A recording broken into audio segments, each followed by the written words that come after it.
Well, hello and welcome back. My name is Marianne Walker, and I am your life coach. And as you know, 2025 is in full swing, and many people choose to write New Year's resolutions with the new year. And I know some of you decided to start your resolutions on January 1st.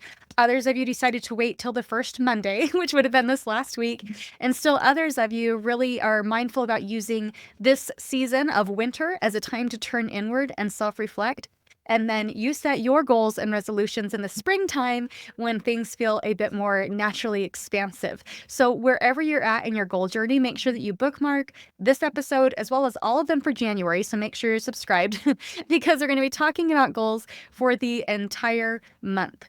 Now, I recently asked on my social media what it was that was coming up for you. What was making it hard for you to stay resolved when it comes to your New Year's resolutions? And honestly, the number one answer did not surprise me one bit. As you know, I work with the helpers, the healers, and the people pleasers. And these are people that are really deep feeling. And they kind of have this superpower of knowing exactly how to show up in love and support for other people. They're really good at offering to volunteer time to support other people on their goals. They're very good at cheering people on and asking them about their progress.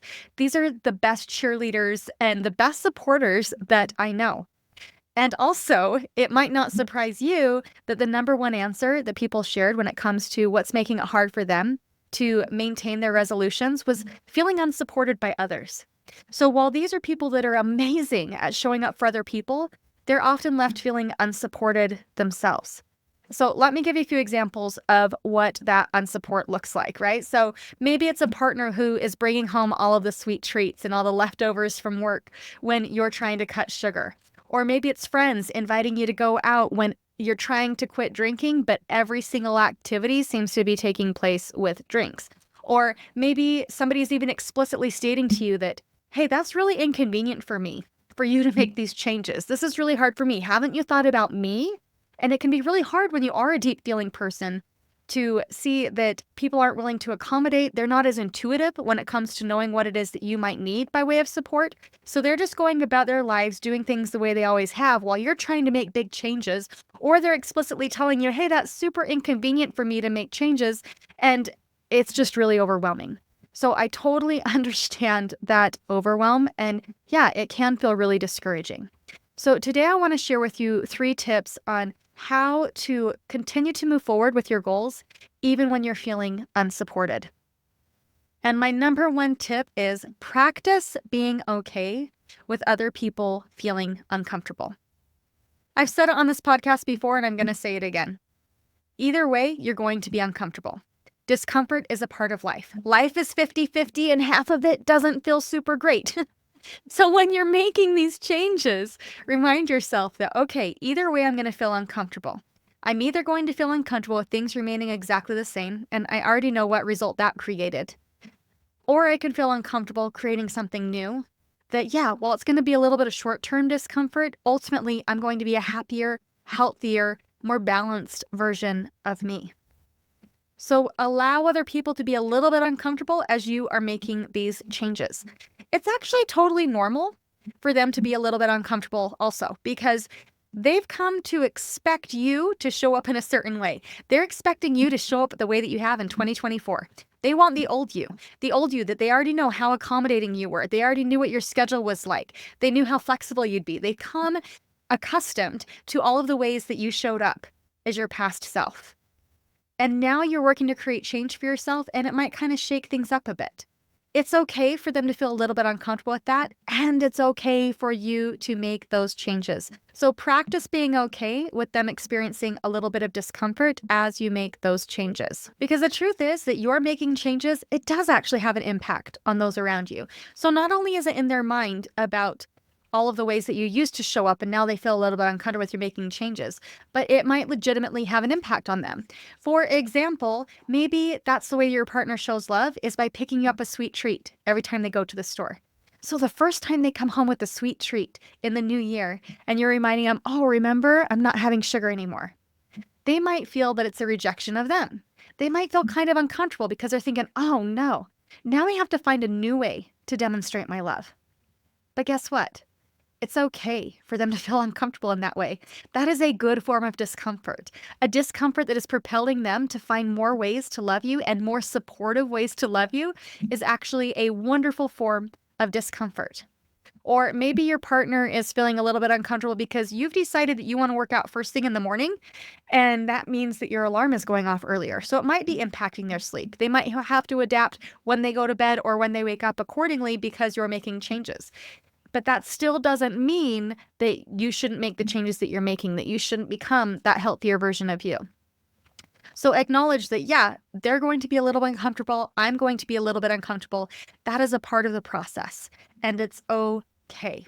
So really work to embrace and practice that radical acceptance that, yeah, there's going to be a little bit of discomfort as we work to navigate these changes, and it's going to be okay. All right, tip number 2, surround yourself with like-minded people. Intentionally spend time with people and invest your time and energy into people who already embody the habits and the behaviors that you are wanting to normalize in your life. Now, when I say this, I am not saying that you need to cut off everybody who's not in alignment. Okay? I'm not saying that. Though there may be some people that you choose that, yeah, it's better for me to cut them off. That's not what I'm saying here.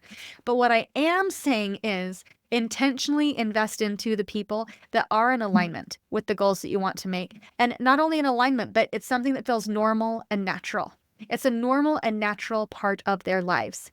So, for example, if you are having a hard time working out because nobody that you know works out, maybe you want to start spending time at the gym. Maybe you want to just plan that, okay, every Monday I'm going to go to yoga and every Wednesday I'm going to go to kickboxing. You can have your plan in place. And then rather than hearing all the questions about, well, why are you missing all of these activities to go to the gym? Instead, you will have a community in place where it's a normal and natural thing to be showing up for those classes.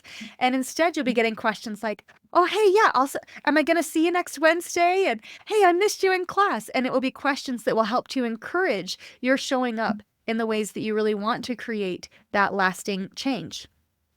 Another option might be that maybe at work you decide that you want to start a walking club where every lunch break, then you want to just go on a walk with everybody, with whoever would like to come, and you're going on a walk. You're creating this community where it's a normal and natural part of your life. It will make it feel so much easier to maintain your goals when it's something that feels normal and natural, and when you're surrounding yourself with people where it feels normal and natural to show up in those more healthy and supportive ways. And while I could get into the science of why all of this works, then honestly, I think anyone who's ever been a teenager ever, they already know and understand the impact that other people can have on you. We already know that other people can have significant impact on us for better or for worse. So, for example, if it is normal and natural with the people that you hang out with to, in their downtime, that they're just going to watch TV and scroll on their phones, it's going to be significantly more likely for you that during your downtime that you're going to be watching TV and scrolling your phone.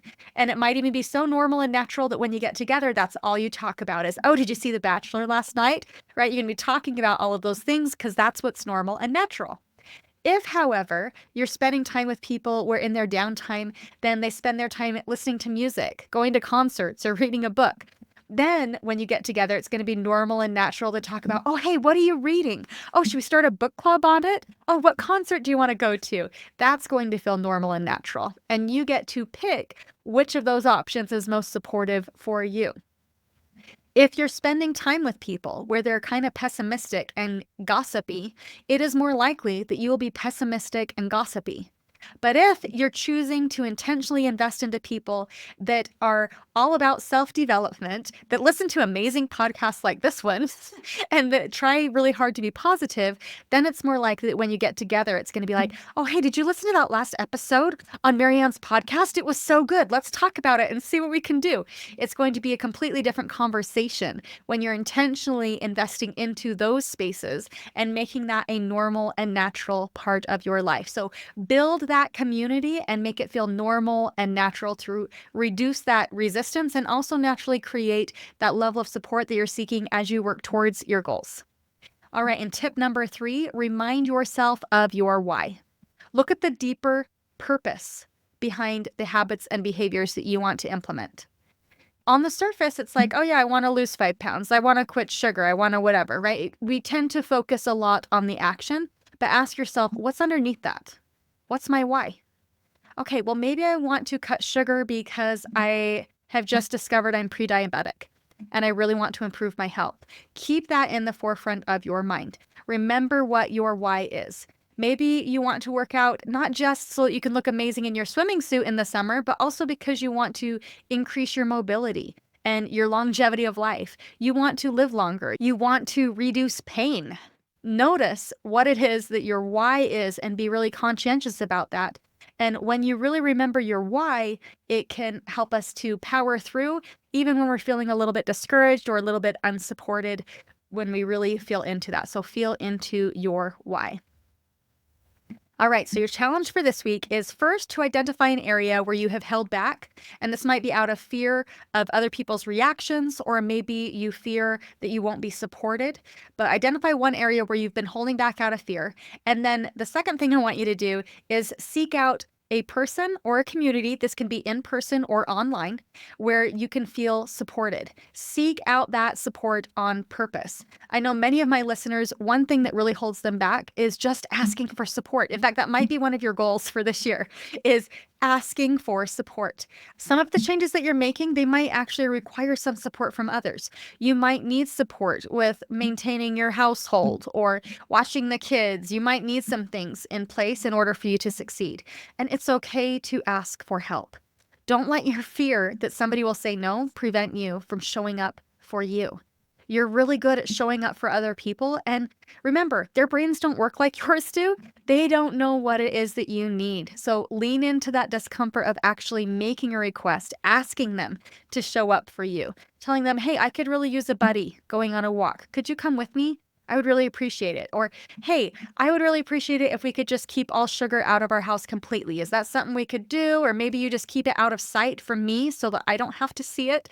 It's okay to tell people how it is that they can support you on your journey. Don't let your fear of rejection or your fear of them telling you no hold you back from creating a life that you really, truly want. And that kind of leads into the number 3 is write down your why and place it in a place where you can see it and maintain that motivation.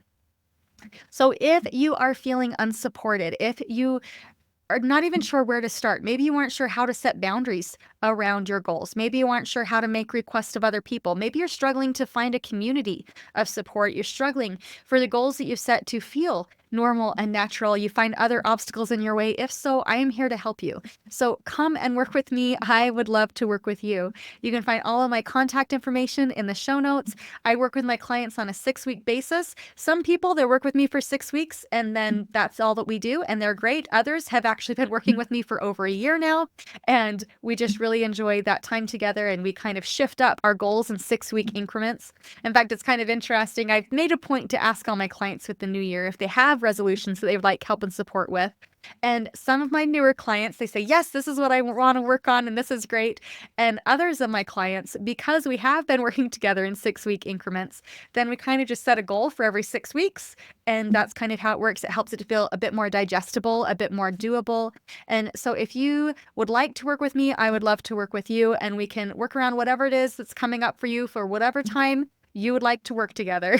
So, all right, I hope you have a great week and make sure again that you're subscribed. Next week, I'm going to be talking with Kellen Leggett. She is my friend and fellow coach. She's probably my most frequent guest here on the podcast.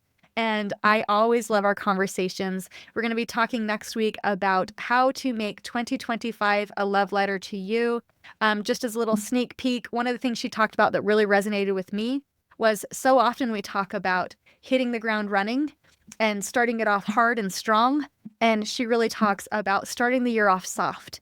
And what might that look like to approach it with softness and love as you're working to create those changes. So make sure you're subscribed because it's a beautiful episode. All right, well, have a great week and let's talk soon. Bye now.